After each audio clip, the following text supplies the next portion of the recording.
Like, YouTube has proven to me that you can't even die right, and that is fucking terrifying. The statement that I just showed still holds a lot of weight in the current day. And for those of you who don't know where that clip is from, that's from Pyrocynical's video titled Let Etika Rest, when literally a few days after Etika's passing, people would not stop bringing up his death and using it for their own benefit. And surprisingly enough, 3 years later, it's still going on. But instead of it being brought up for views on YouTube videos this time, it's being brought up as an own against someone that you don't like. And if you don't know what I'm talking about, I'm going to show you a clip from one of H3H3's recent podcasts that I saw circulating on Twitter, where him and Hassan, the two of the best people in the world, weaponize Etika's suicide just to get a quick little dig on Keemstar. I apparently say I like just so that I'll have content.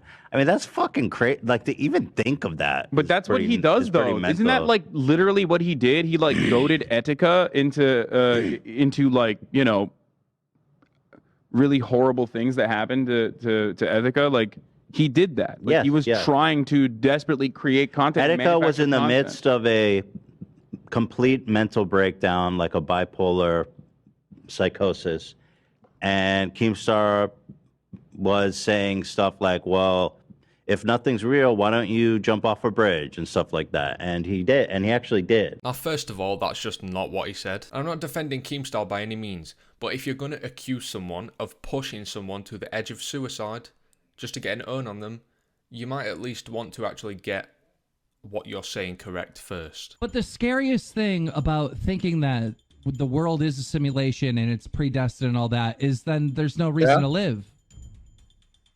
Why not? Why do you fear death?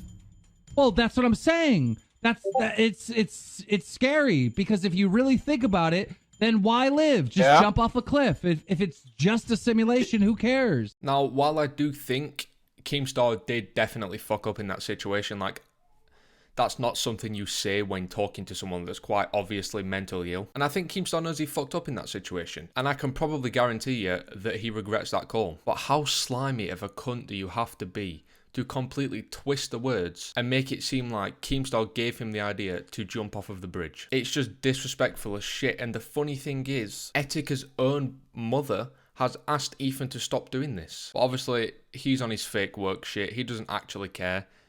He just likes to pretend to be progressive. That's what in the video he recorded, by the way, he mentions Keemstar. His goodbye video when he's on his way to the bridge, he mentions Keemstar. That's what I mean. I don't like talking about it too much, but like... And that's the thing, right? These cunts are saying, oh, I don't like talking about it too much. Hassan, you literally brought it up. This conversation wouldn't have even happened if you didn't bring it up. So you saying that you don't like bringing it up just seems very dishonest and like you're just trying to protect yourself from people like me calling you out on weaponizing his suicide. Like, I just think it's disgusting how these YouTubers can come on YouTube, the platform that Etika streamed on and just enjoyed a lot, and just straight up disrespect him, because that's what this is. It's disrespect. And it just absolutely fucking baffles me how they watched this back, or the editors, whoever edited this podcast, watched it back in post and thought, you know what? Yeah, good idea. Keep that in. But yeah, that's it for me for today's video, boys. I don't want this video to be too long. I just wanted to come on and talk about this because I felt pretty passionate about the topic, considering I used to watch Etika quite a lot, and I just think it's disgusting to see H3H3 and Hassan pretty much uses suicide to earn Keemstar. Like, if you have your personal views with Keemstar, fine. There's a lot of other stuff you can bring up other than Etika. But yeah, it's going to be it for me for today's video, boys. If you want to watch a video where someone talks more about Etika's past and why Etika was so great, I'll link OGRFC's video in the pinned comment. OGRFC watched Etika more than I did. He grew up on Etika. I just think his videos hits home a lot more on the whole Etika situation, but I just wanted to come on and rant about it. But yeah, it's going to be off today's video, boys. Apologies for it being short. I'll be back with a normal length video pretty soon. And yeah, that's going to be it, boys. Appreciate it for watching. Peace out, people. Goodbye.